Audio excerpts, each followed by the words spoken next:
Start the recording. There we go. Perfect. Okay, the recording has been started. So record from 6, participants 7. So I think there are 3 more participants. I did get a message from Corey Branham that he cannot make it, but he does have a question he wanted me to pass on so that could be answered and he could listen to the recording. Sure, we can do that. Oops.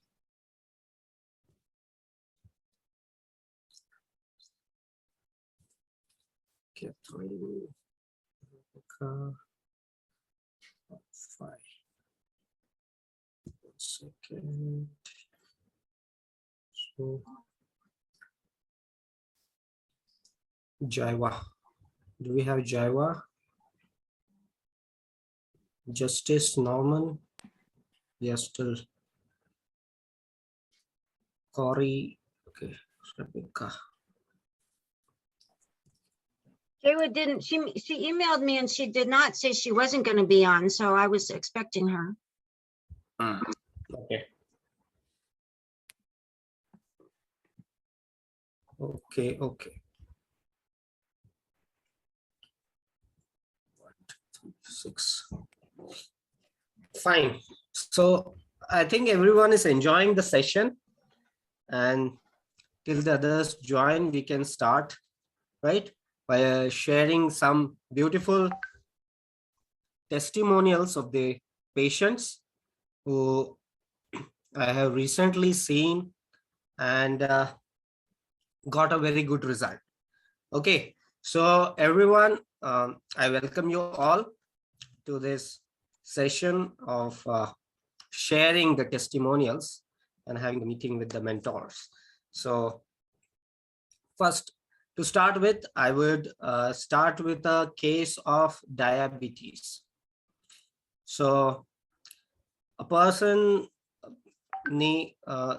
age around 60 plus, he was on diabetes medicines for last 20 years, and he was taking 4 allopathy medications for diabetes along with insulin, 20 units at night daily.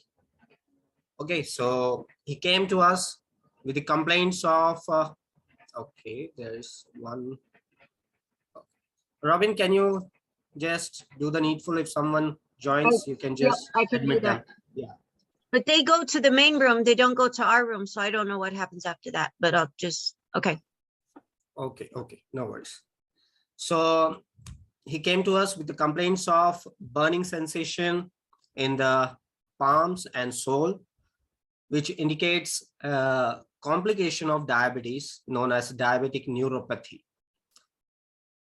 He came to us with a feeling of having loss of appetite. So he came to us, we saw the pulse. According to the pulse, we designed the plan for the treatment, and we started with the treatment, with the therapy. And I advised him blood sugar levels daily, fasting and post lunch.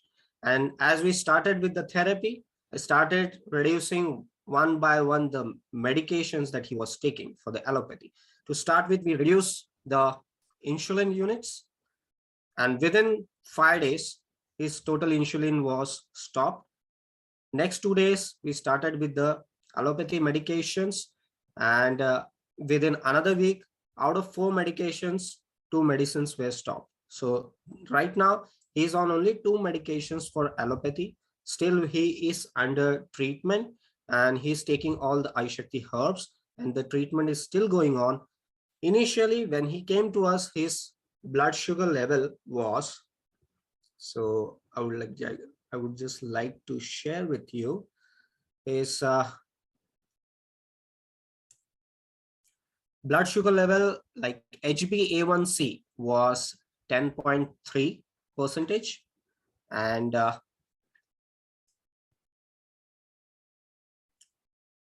after doing the treatment, is it's been shared. Okay, Windows closed. And after we did the treatment,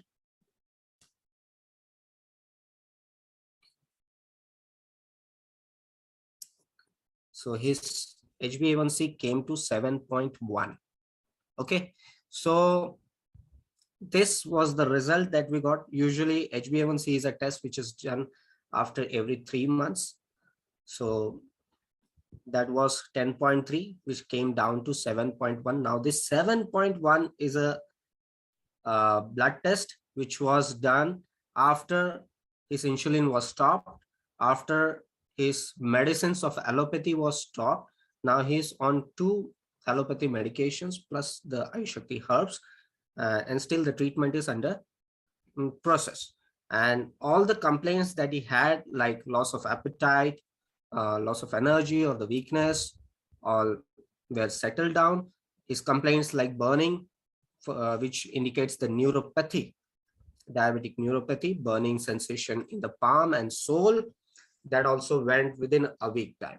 So this is the result that with Ayushakti or with pure Ayurvedic principles we can get, and all the medications of allopathy can be reduced gradually and still without any complaints, and all the reports comes to normal. Now, this was the case study for diabetes and with the complication of diabetic neuropathy. If there's anything, if anyone want to ask, anyone want to have any questions regarding this case, they can just raise their hands. Yes, Catherine, please. Please. Yes, I would love to know what is his dosha? Okay, he was a pure Vata dosha person. Ah, okay. Yeah. And what kind of diet changes did you recommend given that he's diabetic? Yes.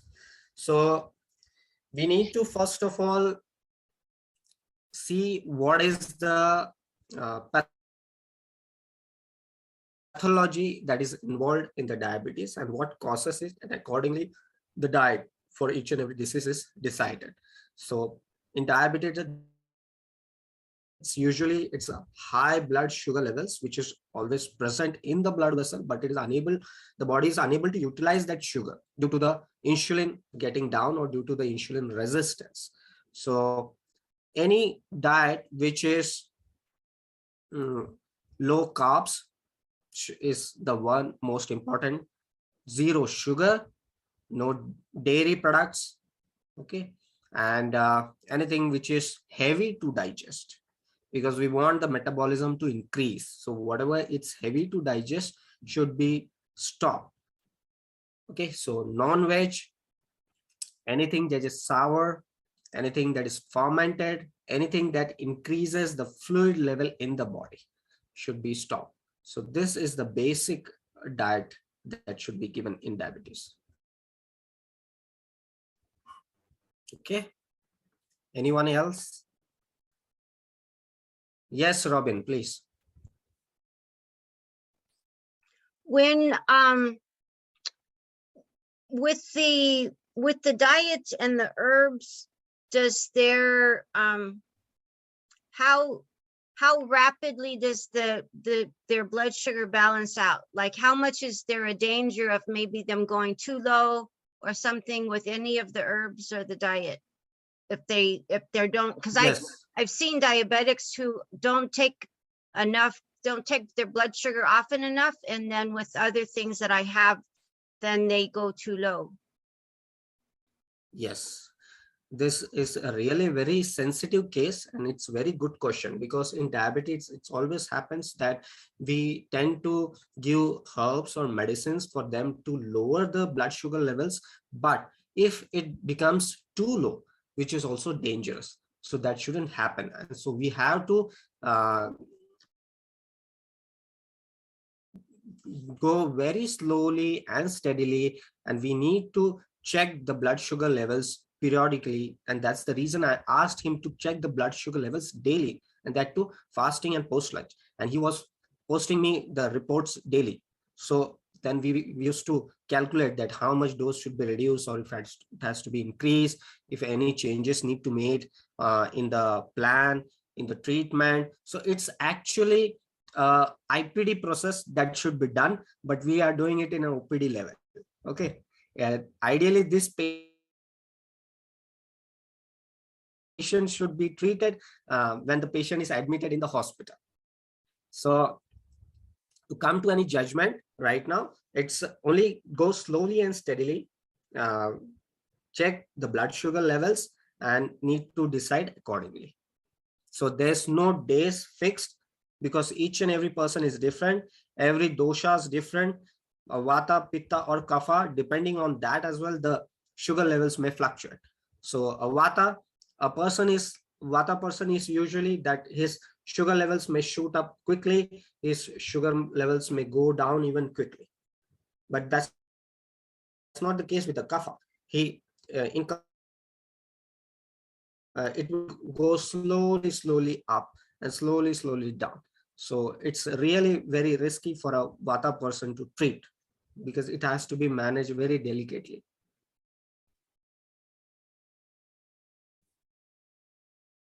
I That think that makes a lot of, I that's really enough. like how you explain that, because then it's like, oh, so you can see how the dosha plays with the particular disease, and how the fast moving of the vata actually does Exactly. make it more dangerous for that.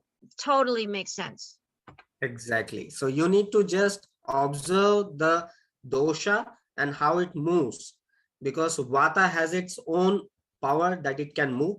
Pitta and kapha doesn't have their own power. They cannot move on their own.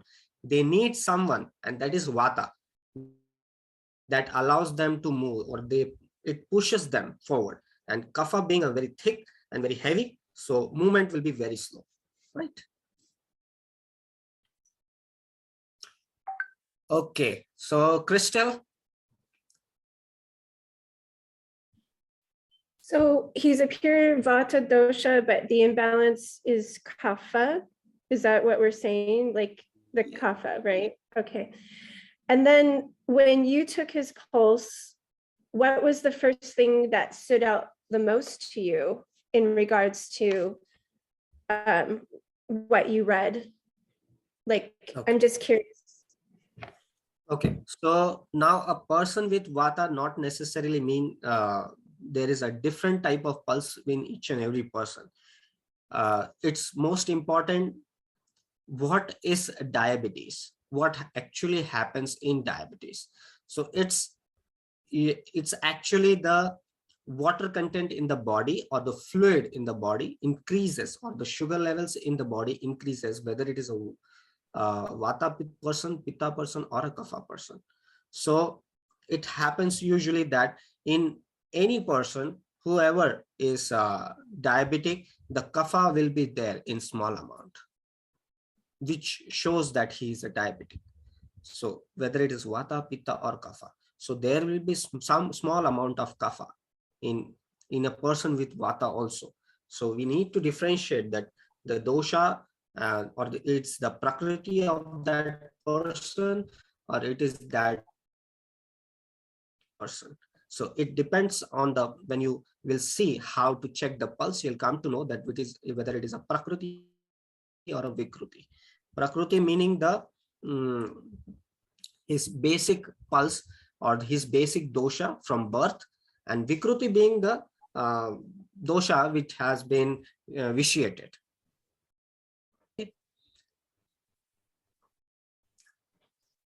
Does that answer your question?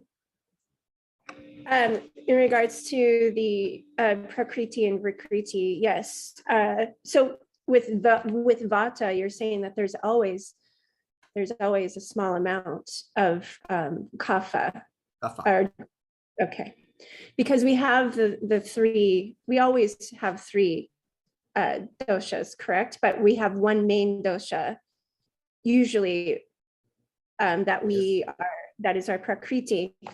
And then the Verkriti is something that is the imbalance, correct? Yes. Okay. Yeah. And So that answered that question, but as far as the question around what stood out the most to you when you took his pulse, you like when you first take someone's pulse, what came to you first? Was it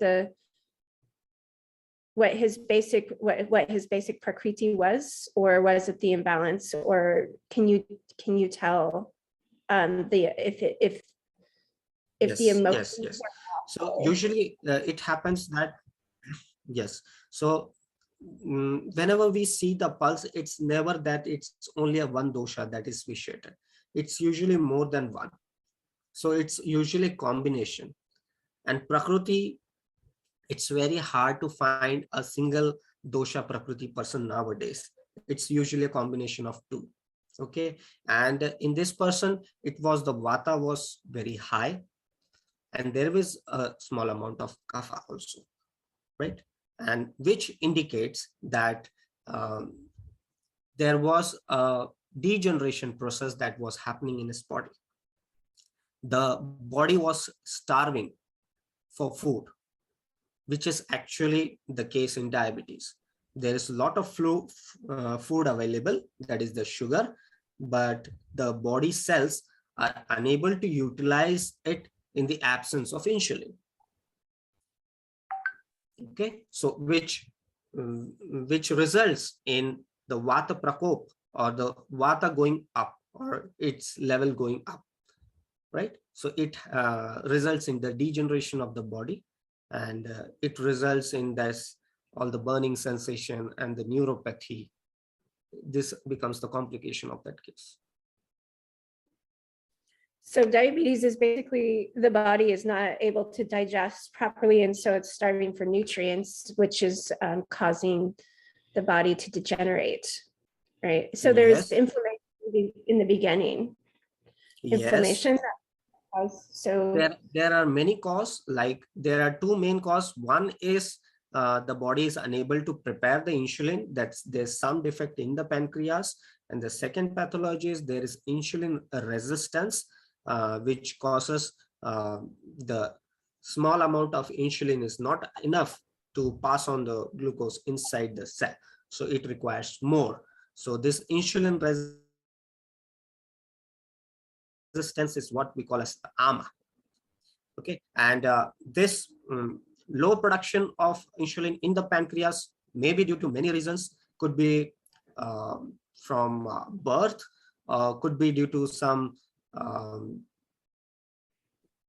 immunity issue or an autoimmune condition that may cause such a kind of conditions. Okay. so your method is to first work from where he's at now, not go from the beginning of like what might have happened at birth, or are we working all the way around with everything all at once? Yes, very, very good question. It's always important that we work from start, that what was the origin of that disease, and to start working from there. But that is the basic thing what we do. But in some cases where the complications is too much, we need to start giving the result, from the main complication they are having, so that they can have the trust on us that yes, usually we can help. Because if we starting from beginning, there it might take a little more time, and patient may not stick to us, and he may not get that much fast result. So this is the idea behind it. Treat the complication first, and side by side also start treating the origin from where it has started. So focus on both at a time. Thank you. That was really wonderful. I appreciate it. Thank you. Yeah, okay, thank you. Tamara, please. So with diabetes, we've been talking about dhatus as well. So which dhatu level? Is it the blood level? That's the initial entry level? And then how does that, I'm just trying to understand the relationship of everything. So the dosha gets imbalanced, is my understanding. It comes in and affects the tissue level, in this case, perhaps the blood level. And then that sets off a whole cascade down the sequencing of the tissues.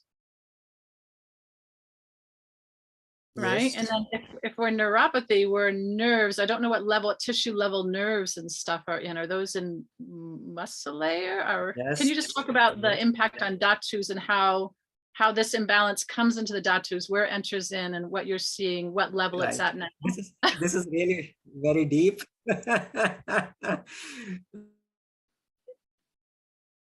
Okay, so great question. I think I'm having a very great intellectual people with me.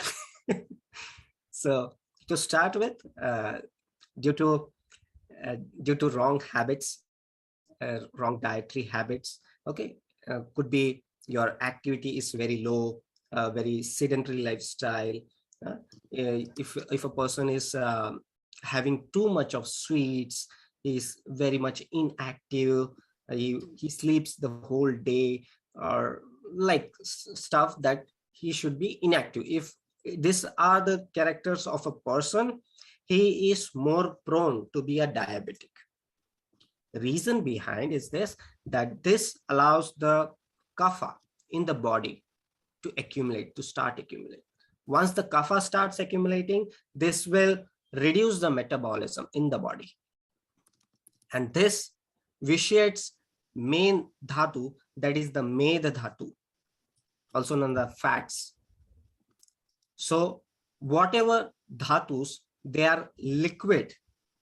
It could be rasa, it could be rakta, mausa, medha, which is having more clay, means they are very sticky, or it has more water content. They starts to vitiate. So rasa dhatu, rakta dhatu, mausa, medha.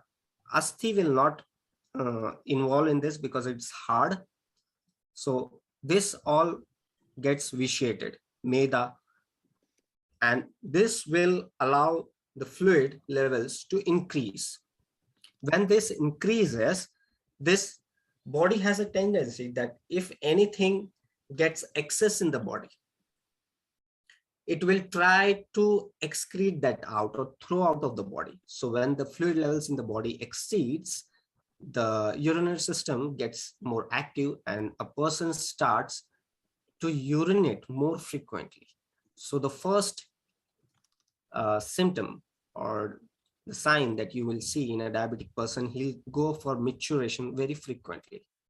Now, since he's going for urination more frequently, what happens is he starts feeling thirsty too much. Now he starts drinking water too much.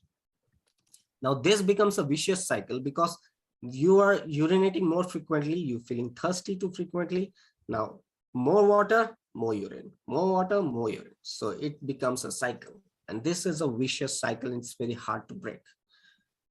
Now when this elevates, more other stuffs can happen, that a person might feel more hungry because there is a lot of sugar in the body, but the cells are starving for the food because there is low insulin in the body, because the metabolism of the body is reduced. Why? Because if a person is drinking too much water, the fire or digestive fire reduces. When the digestive fire reduces, whatever food you eat doesn't get digested properly, and the food that doesn't get digested properly results in ama. Now this ama is again very sticky.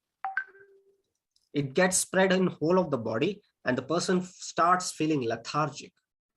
Instead of having food, continuous food, still he feels very weak. Okay. These are some of the symptoms that are involved, and the main dhatu involved is medha dhatu, or the fat. Okay. Is that okay, Tamara? It's great, except I missed one connection that I'd love your help with. So I understood that, I think I got everything, how it starts. Kapha starts accumulating, affects medha dhatu. And then I missed something in there. The sound went out just a little bit. It sounds like if it affects Meta Dhatu, then it starts to affect any of the other Rasa, Rakta, Meza, and Yes. Meta that have fluid, it starts to impact the fluid in those other Dhatus and gets it stickier. Yes. Was that what you said? Yes, yes, yes. Because due to the affinity, a person, liquid will go to liquid. Okay, they have the affinity. Okay, so this is what happens, and it starts increasing in those dhatus as well. Okay. Great. Okay. Okay. So next Thank is you. Giovanni, please.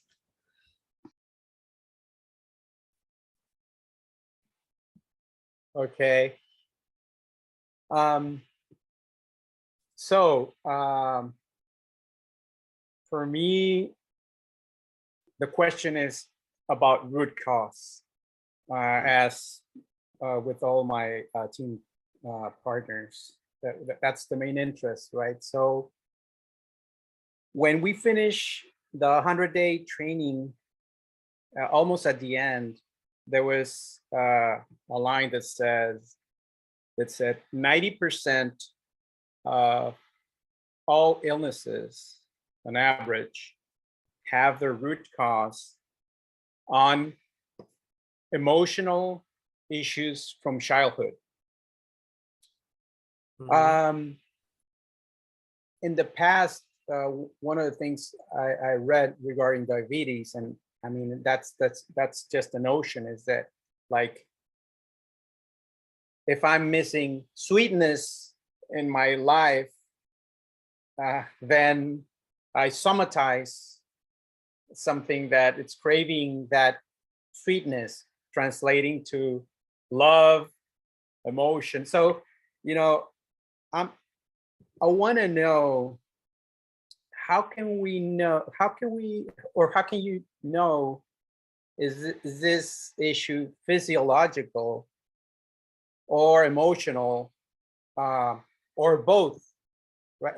Because if not, then we can, like you were saying, we're going to treat the symptoms. But how do we know in reality that we're treating the cause? Because I understood that first we stabilize physically, we feel better physically, but on the long term, if it's the root cause is emotional, what other things, or how do you know that you're going to treat with marmas or other therapies,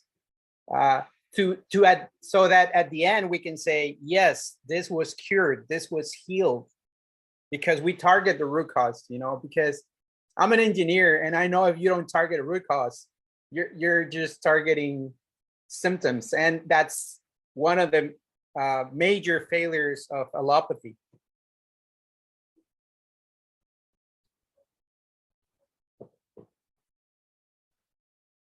Okay, so Giovanni, I think another intellectual question.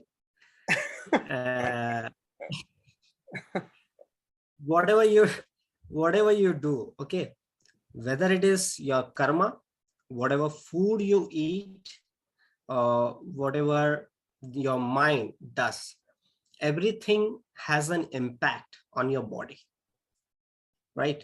And what do we mean that it has an impact on your body? It means that it has an impact on your doshas. And once the doshas get vitiated, it affects the dhatus. Okay, so basic, every time, to start with the basics, see what the doshas say, whether it is the vata, pitta, kapha. Because if it is a emotional, psychological, any of the doshas can be affected. We cannot say that if a person is emotionally weak or strong, that particular dosha will be affected. No, it can be more than one doshas. So whenever we treat, it's usually we treat the physiological first and the emotional, both together. Because in this stressful life, everyone will have some or the other emotional setbacks or stress level, anxiety. being that we are all living in a sedentary lifestyle, we get hardly we get any time to do exercise. In general, I'm still telling this, not anything specific. So so we take it for granted that the people don't have time because they are very busy in their life. So we usually start with the physiological first and also treat the emotional thing, because there are always 80% of the times there are this emotional factors involved in each and every person. There are people who are emotionally or very stressful in their job and they get diabetes. Okay, a person who was very active, very healthy, but due to some or the other reason, due to very stressful things happening in his life, a person gets diabetes. So definitely not necessarily just the physiological, but the emotional level also has the equal role in producing diseases. So whenever we treat any person, we treat both the ways. Start with the physiological, and along with that also treat the emotional thing. Now, as you asked me what is the root cause, I have already told you that a person who has a very sedentary lifestyle, he just want to eat stuffs, stay in his couch. A person who is ideally inactive, these persons are prone to such kind of a diseases. Now this comes in the category of the rich people disease, because they are like having a very happy life. They don't have to work hard to earn or to get stuffs. So this is, for a joke, this is just called as a rich people disease. Okay, because they are over nourished, and this is the overnourished disease. Okay. And in this particular case, what emotional aspect that you focused on? Okay, so in this case, there was no emotional aspect as such, because whenever we take the case history, we usually take the background of on the family members, because a person comes, it was like his wife came first, she got the results, then her in-laws also came, then they got the result, then the actual that person, he was the third person who came to us. And so I knew what was the family about, how was the nature in the room, in their home, and everything about that. So there was no any emotional aspect in this case particularly, but yes, usually there is the emotional aspect involved. Perfect. Thank you. Rebecca? Yes, please. Can you just get up? I think you're sleeping. Well, it's because I have a migraine. Oh, okay. Yeah. Yeah, and I can get the pain to go way better if I lay back. Okay. I No worries. Please. Go ahead. have a couple of questions. Okay, so if kapha is the issue, no matter what the dosha is with diabetes, and is ama always there in diabetes? Ama is usually there, not necessarily be there, but ama is usually there. And Okay. Yes. Okay, so then you talked about you give the patient herbs to increase urination to basically get out more water, get out more kapha. No, it's No? not usually Okay. the case in each and every person. Oh, okay. Well, I just was wondering if you would speak a little bit more, because that is a conundrum, right? If they start drinking more water, and are urinating more, but the fire is not strong enough to burn the ama. What do you do? Okay. So very good question again, Rebecca. So the most important thing what we usually advise is just most important thing is eat only when you are hungry and drink water only when you are thirsty. Okay, it's the body's need that the body asks for it. It's not that every hour or every half an hour you should just sip the water. It's not necessary. If the body in general, in a person who is healthy, just drink the water if you are thirsty. Now, if a person keeps on drinking water continuously, definitely the digestive fluids become the concentration of that fluid becomes less, the acidic level becomes less, making it dilute. So the food, it's difficult for the food to digest. So this is one most important thing. And basically it's to reduce the water is we will not tell a person that he should stop drinking water, or we don't give herbs to stop urine or to lessen the urine. No, we just give the herbs to increase the metabolism so that whatever the fluid is there which is in excess, that gets digested and it becomes normal, because that fluid is also in the form of ama. We want that fluid to reduce in itself and we don't want to throw it out. Whatever is the waste product will be thrown out of the body, but the other stuffs will be digested. So when the water which is digested is not harmful for the body. Only if the water is not digested, then it produces ama.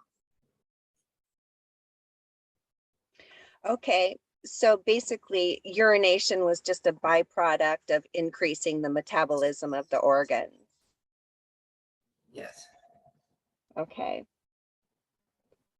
All right, I have one more question. Yes, please. So if there's the physical and there's the emotional components. If you just treat the physical and you just get the organs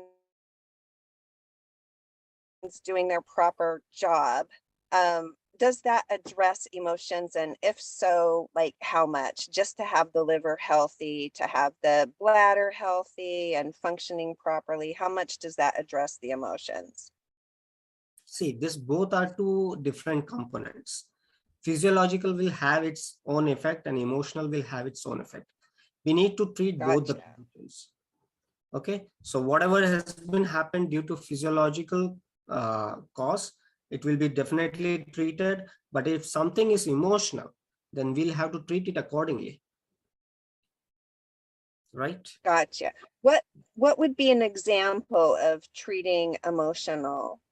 Okay, now there would be many conditions in this. For example, if we want to start with this, if a person is stressful, a lot of stressful, so to reduce the stress, like for example a work stress, if he goes out, have a picnic, something like that, hang out with friends, okay, then that could be a therapy for him.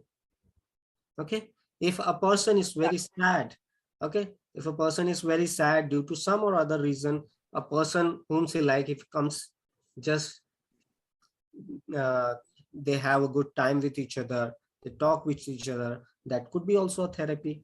Listening to a beautiful music could be a therapy for someone. Okay, anything that changes your mind can be a therapy. Oh, thank you. Okay, Catherine, do you want to ask? Yes. Thank Yes. you, everyone. I love your questions. It's just, we're building the case and it's great. So Dr. Pranav, so my understanding is the herbs that you're giving are increasing metabolism, but not necessarily reducing blood sugar like we would do in allopathic medicine. Can you give some examples of some of the herbs that you're using and maybe some home remedies that do that? Okay. So one home remedy could be turmeric powder. Now this reduces the clay or the water content, and it also digests the ama. So that is one single herb that can help. Other amalaki is also one of the herb which is useful in diabetes. Okay, so these are which, because it's not just to use the products which dries the body, the nourishment is also required. So amalaki being a rasayana, it helps in increasing the health of the tissues, so which is also important. Because if we just keep on drying the fluid and digesting the toxin, the body can become dry from within. So we need to keep a balance of that. That wouldn't be good for your asti. Too dry. Yeah, very good. Very good. And so what are the herbs, you know, from Ayush Shakti that would be specific for diabetes, Yes. or yes. like your combination or your products? Usually in Ayush Shakti, we use a diabhar and sugarit. These are the two basic herbs which we use for diabetes. And depending on the complaints, many more can be added. Okay, that's great. Would you also recommend cinnamon? You know, there's a kind of cinnamon, saline cinnamon, that has been proven to have some impact on lowering blood sugar. Yes, yes. Cinnamon is also good for increasing the metabolism, so that can also help. So there are hundreds of herbs which are available. Okay, we need to know which one to select for which person. So it's different for each and every. Okay, we need, depending on the doshas, we need to check the amount of herbs he needs, and accordingly we prepare the plan. Awesome, thank you. Anyone else, or we can move to second case? I had an example of emotional diabetes that was actually brought up by one of my podmates in the 100-year course. We were talking about diabetes, and she said that, strangely enough, a lot of the Buddhist monks in Tibet get diabetes, and it would be kind of odd that you would think that, but it's been found that they hold their anger because they don't express their emotions. And so in not expressing their emotions and holding back any anger because they're supposed to be nice and calm all the time, then that winds up turning into a high rate of diabetes. Right, right. So there are two things now. One thing is that you control your emotions from within, or you can say that there is a stimulus from outside and you are just being inert, or you don't react to it. That is one condition. Second thing is you. My age is 80 years old. One second. One second. There is something else that has been started.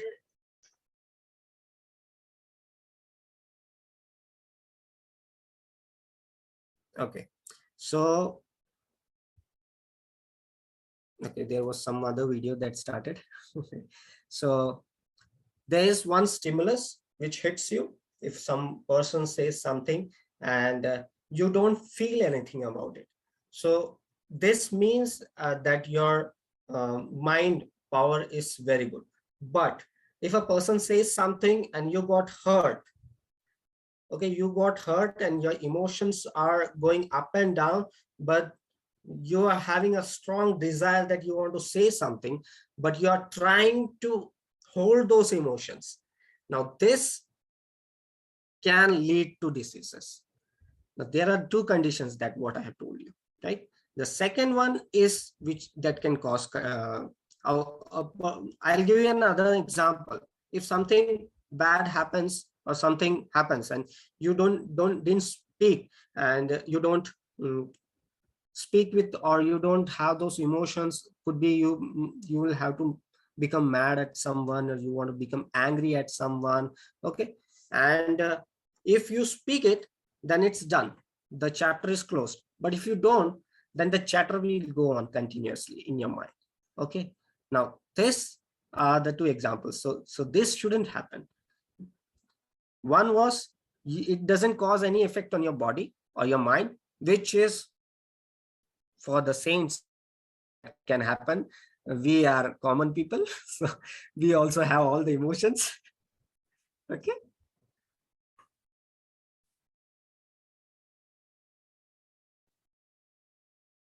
Robin, okay, Robin is gone. Okay, fine. So I think there are no more questions for this case. If this is done, then I can move on to another case, okay, which is even more interesting.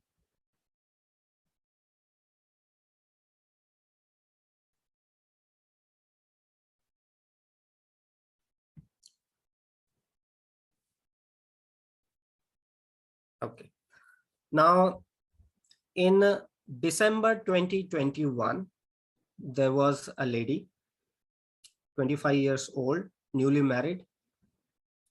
She got COVID. Okay, she got COVID-19 positive, and due to COVID, she was admitted in the hospital. And after, actually, she was not admitted at that time. She was admitted in last May 2021. In May 2021, she got COVID-19 and she was admitted in the hospital, and she was given all the antiviral injections and steroids, whatever are advised according to the principle of allopathy that was advised to her, that was given to her. Everything was okay. After a month, she was discharged and she came to home. Afterwards, she started feeling some discomfort in her hip joint, in her right hip joint. See, she was unable to walk properly. Okay, they showed to some orthopedics, then they took some medicines as a painkillers and everything, but it didn't went. Then they went to a super specialist and he did an MRI, and it was seen that she had developed avascular necrosis of femur head, which is known as AVN. Well, now this is a rare case, and when the specialist tried to figure out what was the cause, it came out that it was the steroids that was advised her during the COVID treatment. So it was a COVID steroid induced AVN. So they went to a lot of doctors, to that super specialist. He right away just told them that there is no treatment for AVN in allopathy as of now. So, but from one of my patient, their relative just told him that you shall once try Ayushakti because they have some treatments and they have got good results in AVN also. So she came to me in the month of December 2021. And after seeing her, after checking her pulse, everything, we started with her therapy, the detox, or also known as the Panchakarma treatment. And initially she was very, very like disheartened and disappointed to what condition she was, because she was very young. So I just told her that you are very young, and this is one point that is on our side, because if you are very young, which means the recovery chances are also very good. So we started with her treatment, and initially within 3 to 4 days, she started feeling some relief, 10% relief, but still was not very confident about that what this can, what will happen afterwards. Can Ayurveda treat this condition or not? So times passed. She went, after 15 to 20 days, she went to her native. And there, after she came back in February this month, and she spoke to me that now she's properly without support. There is some discomfort, no doubt, but I explained her that avian is a very, very big condition, which is not very easy to treat, but getting this much of a result in 1 month is not less than a miracle. So her family members were very, very happy about it. And the allopathy doctor who was treating her was also very surprised to know that he was also very surprised that how this can happen and so fast. We have her video, but the only thing is that she is talking regional language, so you may not be able to understand, and that's the reason I'm not showing you the video. And Dr. Pranav, it sounds like you're saying avian, like a bird. Is her issue? Yes. So she had an It is avian flu issue because of the steroid, or avian is the avascular necrosis of femur head of femur. okay. Can you write that in the chat for us to be able to spell? Yes. Thank you, Catherine. Thank you. Now, this was there are very few cases of avian that I have seen in last 10 years. But recently there have been cases have been increased due to this steroid. A lot of steroid has been used in the treatments of COVID, and that has caused to many diseases. Could be autoimmune conditions like alopecia, diabetes, PCOS, this avian. There are a lot of conditions, skin diseases, eczema. So this has basically attacked the immune system of our body, and this has caused a lot of diseases. So this was not less than a miracle. She is under the treatment. 1.5 months has been passed, and she is very happy about this, and she is able to walk without support, which was a very great thing. Okay, now one by one, if you all have any questions, please go ahead. I think Catherine is very excited. It's so much fun because these are all conditions that I mean, I was a nurse practitioner and I've been trained in allopathy, so to see it so differently is great. So again, I would want to know what her dosha, her main dosha is, because if she's vata, then we know her asti are already moving in opposite directions. So yeah. Great. So she was vata pitta. Okay. He was vata pitta. And in terms of when she came, sorry. Yeah, please go ahead. No, there's a little bit of a delay, so I wanted to let you finish your sentence. You can go ahead, please. So vata pitta. So she had a good thing on her side that she was young, but given that she was vata, I wonder how the steroids. I mean, I know on an allopathic level how they affect bones and all that, but how does that translate into like a vata dosha to bring something avian is really severe reaction? Yes. So usually avian is whenever the blood circulation of that particular bone gets stopped, it results in avian. Now, this could be due to the inflammation, local inflammation that might have caused the blood supply to stop. This could be one of the reasons. Okay. And we actually treated that thing. What we tried was to restore the blood circulation. We tried how we can restore that blood circulation, and the most important thing was to reduce the effect of that steroid and to balance her immunity. Now, whatever has caused it, we need to act opposite to that, so that that can get treated.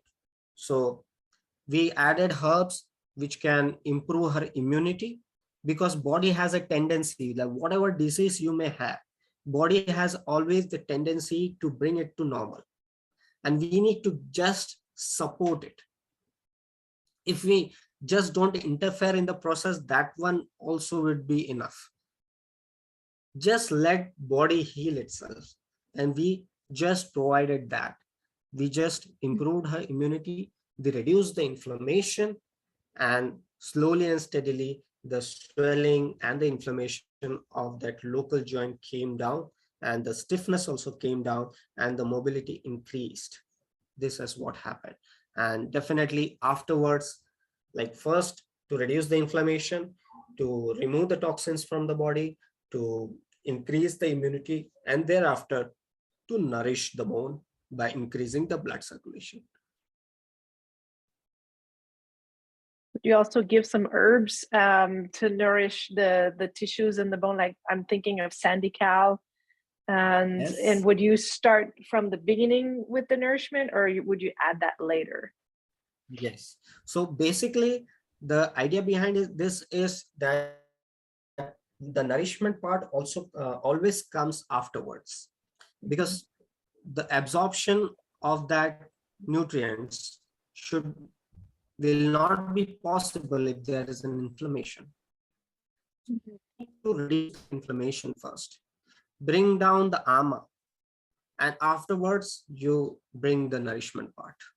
This is the basic idea, but this depends from person to person, depends on condition. Each and every person, in some condition I might feel that okay, this can the inflammation can reduce quickly, so we can just add the sandical at that time also. So it depends from person to person, but the basic idea is to lower the inflammation and then add the nourishment. Thank you. Yeah. Okay, Rebecca, please.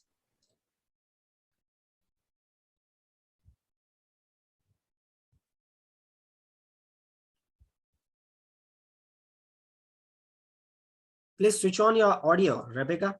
Yes, you're still muted.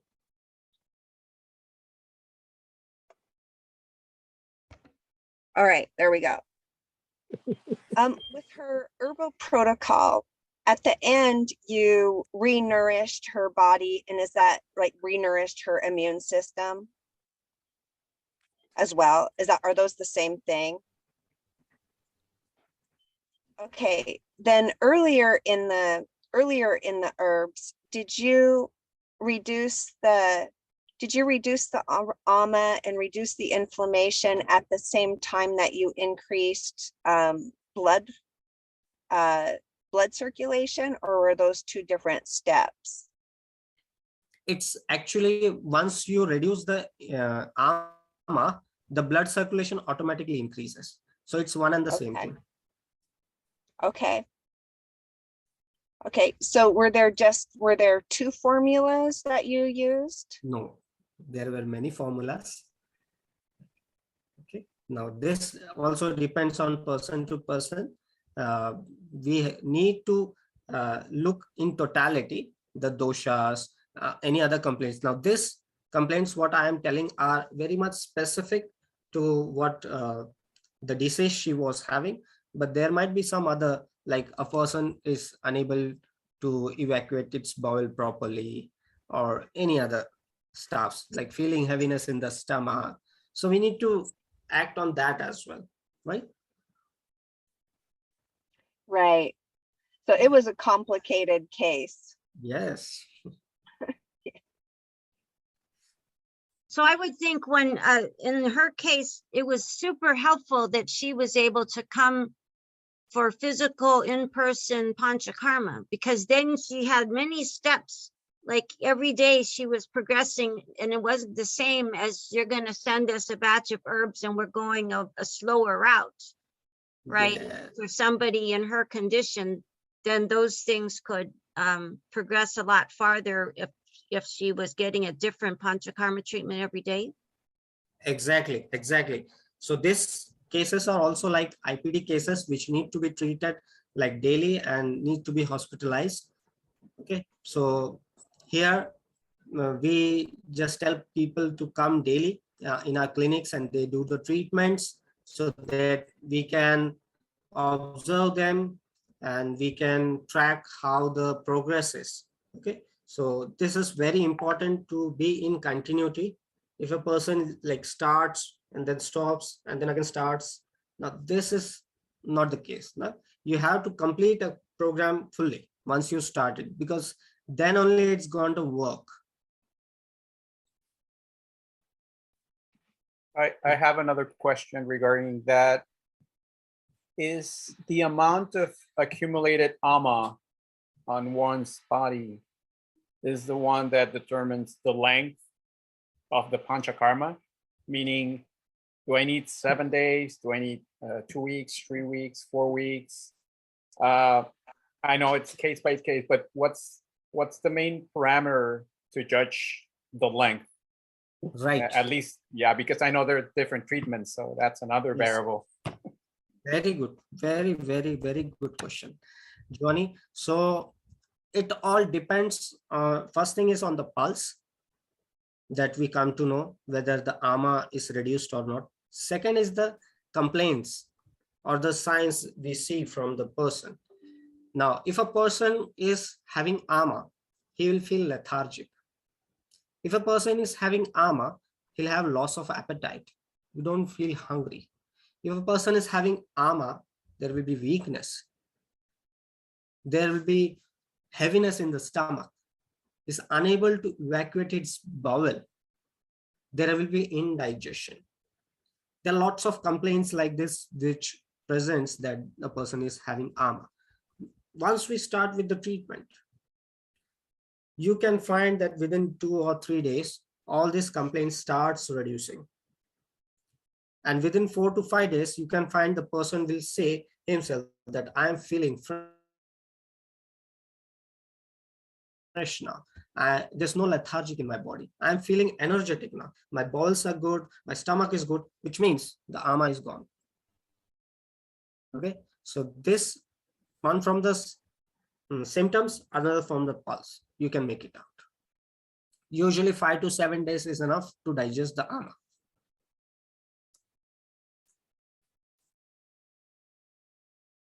So on that means that the additional days is for rejuvenation, to increase longevity, regeneration.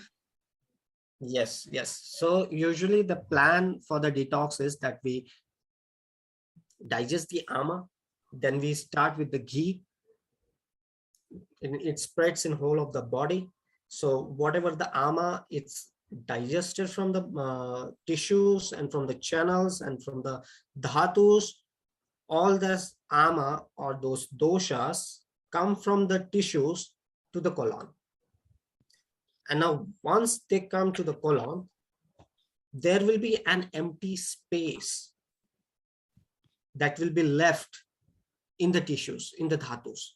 Because if something is removed from somewhere, what will be there? Either there will be a space or will be air. Now, if air goes in that place, it will result in more damage, or it can result in more another disease. So what we do is we digest the ama. The process starts by the doshas coming to the colon. We start with the ghee in the certain order. So that ghee goes and takes the place of that dosha so that the air doesn't come at that place.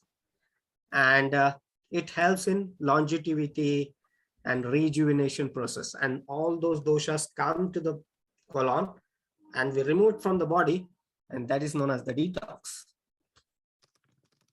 Excuse me, Dr. Pranav. Are you saying ghee, Ghee, or key? Ghee? Ghee, ghee, that is the clarified butter. Thank you.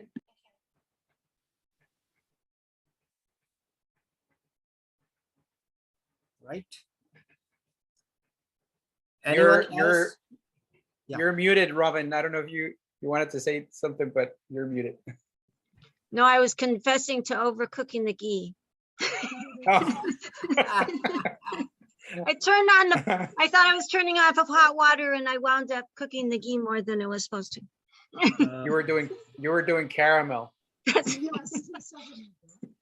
So I had a question since Rebecca has a migraine, because I do have friends that have migraines. What particular, I know that there's the three kinds of, you know, the Vata, Pitta, and Kapha headaches, but how is that different than a migraine specific headache? Or do you get migraines in all three different doshas also?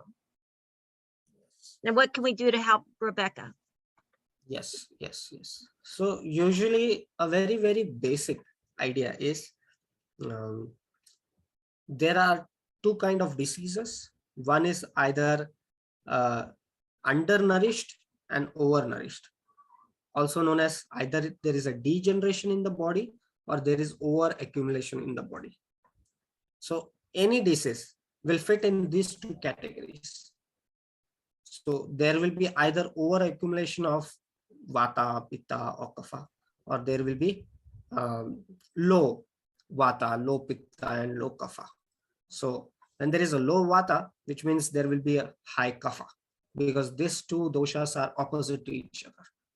And we need to see that what are the other symptoms along with the headache, what causes it or what leads to it, by doing what the headache increases and by doing what the headache decreases.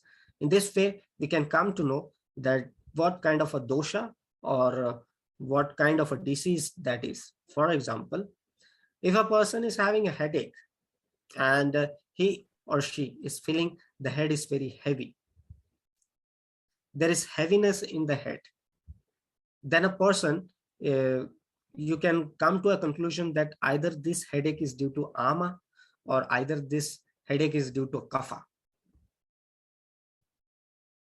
because the heaviness is the property of ama and kapha. If there is a symptom that there is a throbbing pain which is continuously going on, and if you have skipped a meal and you feel the headache, if you are unable to sleep in the night and if there is a headache, then you can come to a conclusion that either this headache could be due to a vata or pitta. And in such cases, if you are not got enough sleep, just go to sleep, your headache will be okay. If you didn't had your meal, just have your meal and your headache will be gone. Because this decreases that elevated vata. This will decrease that elevated pitta. Now this also pitta will be sometimes with ama. When you get the acidity, you get a headache. So now it needs to be digested. And we give some herbs to digest that pitta and the headache comes down. Usually this migraine disease is more related with pitta. So anything that is, if there is no ama in it, then anything, if you eat sweet, you may find some people might find that their headache is reducing, that their headache is getting better just by eating some sweets. Why? Because this is the property opposite to pitta. So this will reduce the pitta and therefore your headache will be gone. So most important thing is to see what properties it is having. If there is pain, definitely there will be some amount of vata always involved in it. When there is a burning sensation, always a pitta will be involved in it. If there is an itching, always a kapha is involved in that. So these are the three symptoms which are very, very specific to that dosha. There will be always a combination of doshas, not a single, but at least you will come to find out, okay, if there is a pain, definitely there will be some vata involved. Now, not necessarily if a vata is involved, pitta will not be there. Pitta can also be there. Kapha can also be there. But you'll have to think, just ask questions. what makes you feel better. Okay, and this how you can come to a conclusion, and you have to manage that. If there is a vata and kapha, we need to give some house that will help to bring both of them down. If it's vata and pitta, we'll have to choose a herb which will help both vata and pitta down. Okay. So that Rebecca feels better when she lays down, then is that easing the vata? It's making it so that, because it's the vata is going too much to the head anyway. So then when you lay down, then it's going to slow down Yes. the movement. Yes, definitely. Because vata has a property to move.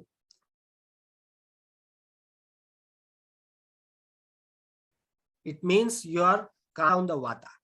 So which means that if you are laying down at a place and you feel better, which means it's definitely a vata component involved in it, and you need to act accordingly.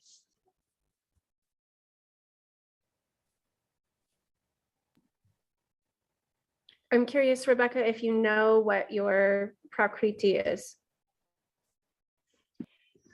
I'm too far behind on my studies to know what prakriti is. Your main dosha, like if you're a vata, pitta, kapha, what's Oh, your my main dosha? dosha. I don't know. I'm guessing it's vata. I'm guessing vata with some pitta is my guess. But definitely the only thing that helps is laying down. And I get, some body work like cranial, sacral and stuff like that. That helps. But other than that, yeah, the only thing that helps is laying down.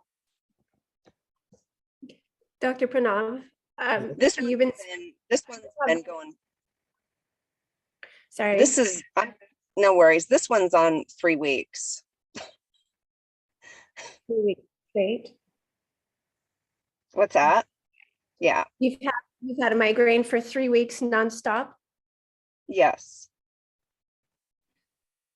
Dr. Pranav, you've been seeing people on Zoom without even doing a pulse reading. And I've seen a doctor, I saw Dr. Ranak first during COVID, and he was able to prescribe me herbs and lifestyle recommendations and home remedies with just seeing my face and my voice and, just over Zoom. I'm wondering if you can see from just and explain to us with Rebecca from her face, from her voice, maybe kind of give us an idea of how you would actually start to treat her based and let us know the process of what you're seeing. Would that be okay? Okay, now this is still under process, and this is not the topic today. So we can keep that aside for some other day. Okay, because that is another chapter altogether.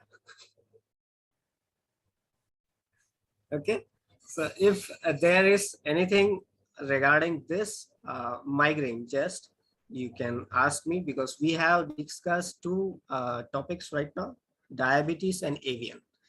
If you want some other topic, I have other cases as well. We can go ahead with that.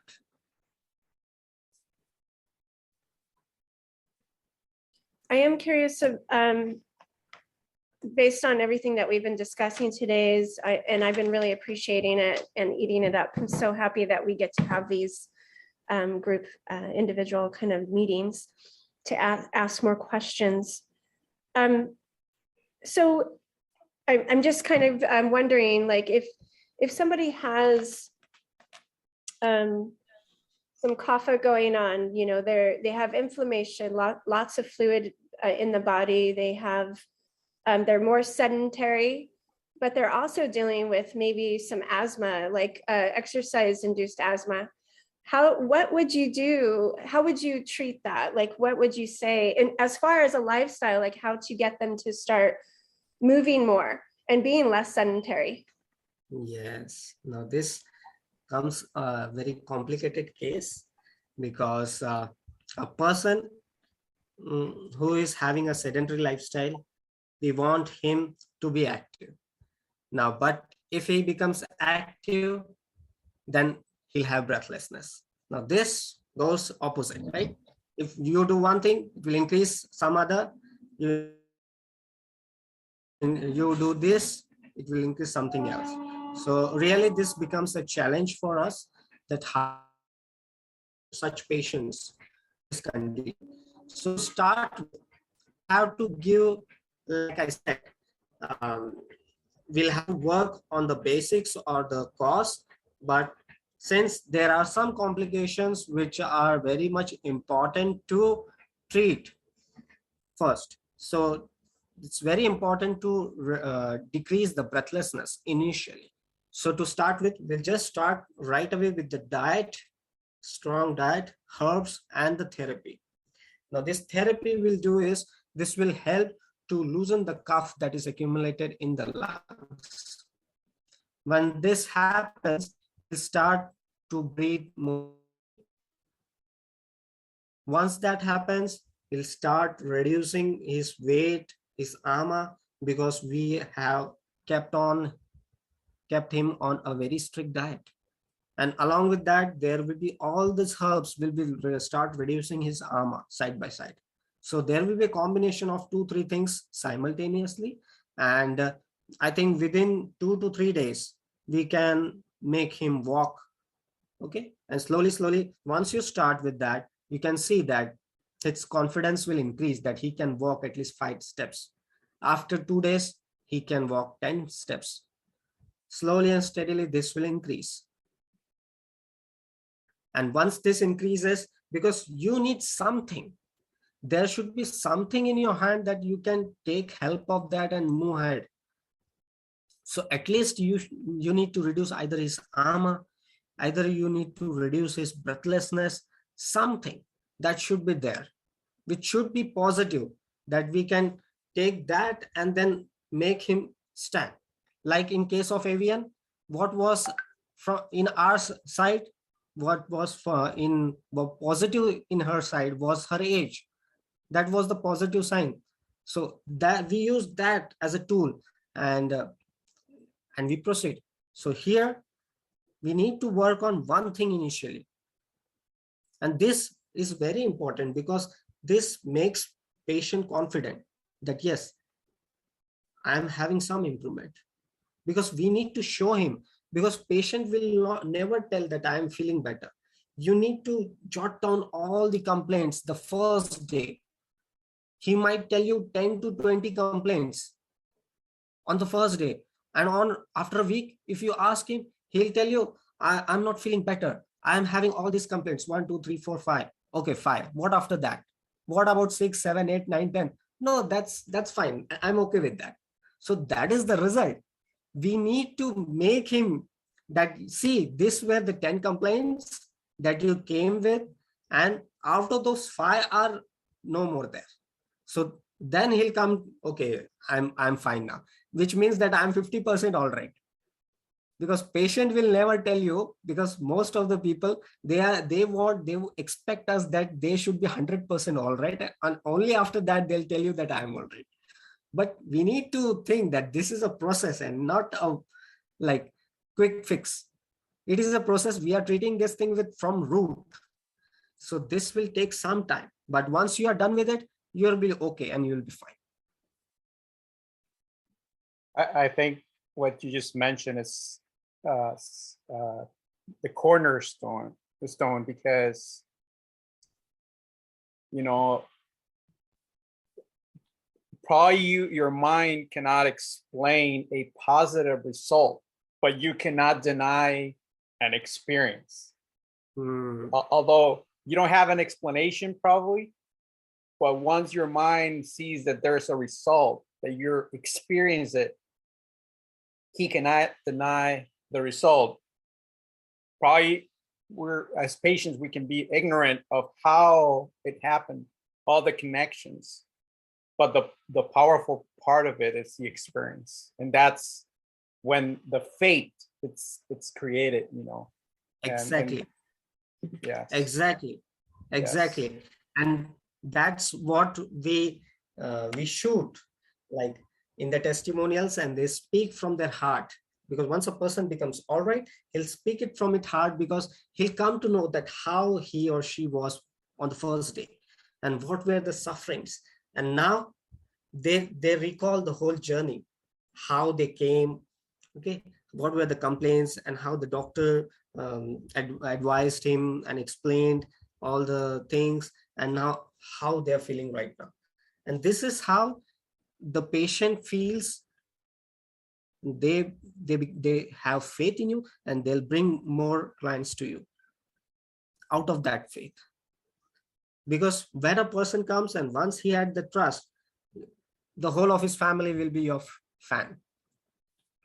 Okay, now any other person who from that the same family, he'll definitely advise you, okay, go to Dr. So and so, go to Catherine, go to Robin, XYZ, any person. Okay, whoever has done a fantastic or wonderful job, go to Joanny.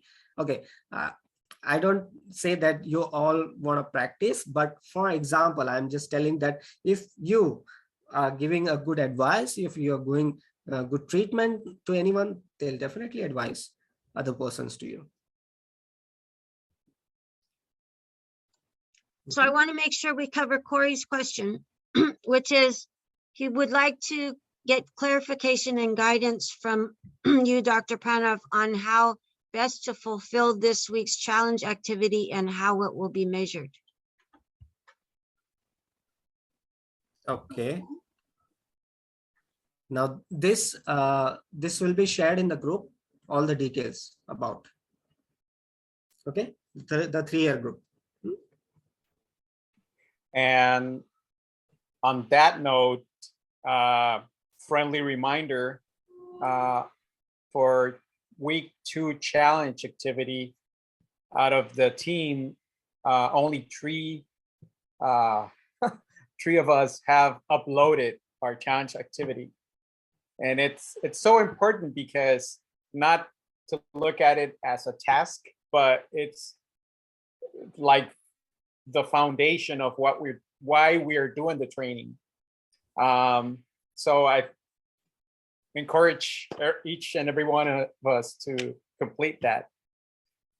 Yes, Giovanni, completely true. Because in this call, like I have shared 2 cases. Now there could be another cases with you all.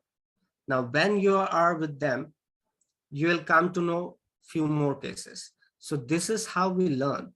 This is the learning process which has already started, and this is what we do in the clinic. In our college, we do this thing simply. Just go and sit with the senior doctors, just observe what they are doing, what they are asking, and that's it. And we have all the facilities available, the literature or the text, whatever you want, the PPTs. Just go and see, and all the answers will be there. We need to just understand the basic Vata, Pitta, Kapha, and the doshas. These are the basics. You need to just make it by heart. And once that is done, your foundation will be clear. Giovanni, I had a little bit of, I don't know how to upload my case study. I was wondering if maybe you can connect with me on how you did that on yours. I had a hard time trying to do it. Thank you. Sure. And thank you for finding us. I'll send, I sent a WhatsApp yesterday, so I'll send the images to your WhatsApp. Thank you, Okay. Giovanni. Appreciate it. Yes. Thank you.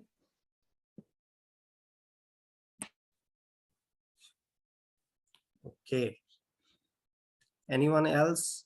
You want to ask any other question regarding this case? I'm not going to ask a question on the case because I don't know if everyone froze, but you froze for a while and I got kicked out of the room. I don't know if that happened with everybody, but I came back and you guys were talking, so I'm guessing most of you didn't get kicked out. So I'll go back and listen to it rather than making you repeat it all. Can I ask a separate thing though about, and I know this is a whole huge thing, but I'm just going to ask a little tiny part of it, which is with heart conditions. if there's like an electrical condition, you know, like fibrillation, so it's more electrical Yes. part of the heart, Atrial versus fibrillation. versus like a valve problem where the valve leaks. Like, how do you think of those differently? Like, would you think of one of those more like kapha and one more pitta? Or I mean, I'm thinking, you know, electrical might be more pitta, I'm guessing, but it could be vata because it's sort of all over the place. Yes. Whenever we talk about the nervous system, because it carries something, so there is always a vata involved in it. Okay. But the nervous system is produced out of pitta, or there is a direct connection between the nervous system and the pitta. So there is one line which says that the nervous system of the body is produced from the gut, or this gut is the nervous system of the body because it is produced from there. So if you want to work on your nervous system, work on your gut. That is the stomach. So which directly means that the nervous system has and the gut is the location of the pitta. So pitta and nervous system has a direct relationship, and due to the movement that happens, the nerve signals. So it's the vata moving from that tissue. Okay. So both the things, vata and pitta, are involved in this. That totally makes sense, because I was like, it seemed to have qualities of both, but I didn't. Yes, Yeah. yes, yes. And as far as the walls are concerned, this can be mostly kapha. Okay, these are mostly kapha, and it's a valvular dysfunction, what we call it as. So we need to work on that and mostly concentrate on the kapha and the ama. And because of the digesting component with the nervous system, then you have to work on ama as well, probably. Yes, yes. So ama yes. is potential. One of my questions earlier was, I was curious, like, how do you decide when to address ama first? Because when I looked at the 100-day class, like all of the case studies they did, everybody did a detox first. Yes. Like yes. without fail, everyone was, the first thing was a detox. Yes. But as you're talking, I'm not hearing that everybody's a detox first, but clearly that's important in many cases. And so usually the ama is mostly the cause in most of the diseases, not 100%, but at least 70 to 80%. Okay, so that's the reason we have done the detox program. Okay, so if at all there is a elevated pitta or elevated kapha, anyhow the detox is going to help in that condition as well, or it is the elevated vata. Now, for example, you might have seen that very few person who were in this 28-day detox group were skinny, and they didn't wanted their weight to reduce even more, because most of the people, they wanted to reduce their weight, and while they detox, the toxins are removed from the body and they also lose some weight. But few people were so that they were afraid, that because they didn't wanted their weight to reduce. So we have advised them some other diet for them to increase more carbs in their food so that they don't reduce the weight. So in these conditions, there is a less possibility that they will have some ama, very less. But even if we do this ama treatment in these cases, it won't make any harm to them. It will eventually increase their appetite, and they'll eat more food and they'll gain weight. So when you say work on the gut, you're talking about the digestive fire, right? Yes. The metabolic. Yes. And the reason why we produce ama is because the imbalance in the digestive system, right? The digestive fire. Yes. So we have to either build the digestive fire or reduce the digestive fire depending on what's going on within Yes. the Yes. and Yes. then that will allow for ama to either detoxify quicker or for there to be more nutrients within the body or nourishment, correct? Exactly. Exactly. Now there could be ama, can be of two types: vata ama, pitta ama, and kapha. It is known as doshas, like vata dosha with am, also known as samvat, samapitta, and samakapha. So when we work on this samvata, we need to use herbs which are hot in constituency. And when we work on samakapha, also hot. But when we samapitta, it should be not hot, it should be cold, and it should be in bitter, so that it nullifies or neutralizes that pitta also, because if we give that heat to that pitta, it will increase more.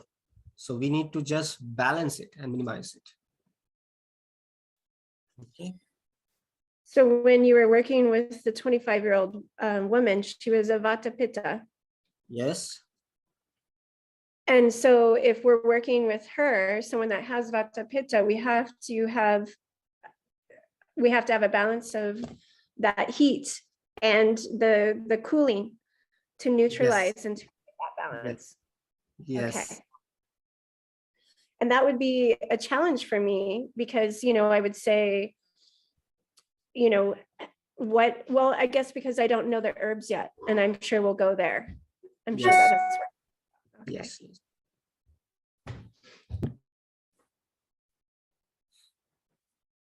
One more question.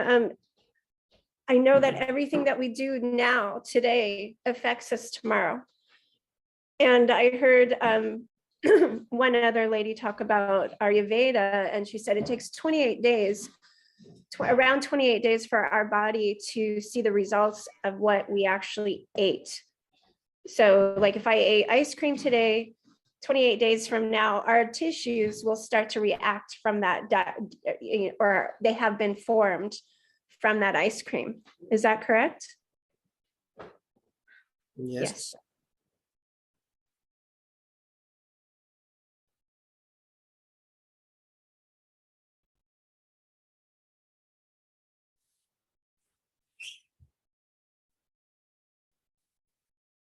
Okay.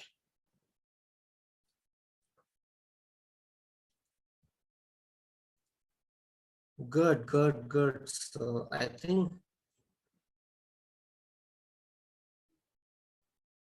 think we can leave the room now. We can just join the main room. Okay. I think that's enough for today. Yes. Thank you. Thank you very much. Thank you. Just Robin, are you able to download the chat? I think when I stop the recording, I will get both the chat and the Okay, you get both. Okay. yeah. See you all. Rebecca, I wish you well. I hope you get to talk to someone at Ayashakti soon to help you. Take care. Thank you. I am. I appreciate it. We send Thank you you, love. everyone. Sending you love, Oh, Rebecca. Thank you. This was And a then great we go meeting. back to the main room and then Yes. okay. Yes. So I should go ahead and end this recording now and then go back to the main room. Yes. Yes. Okay. Leave breakout room.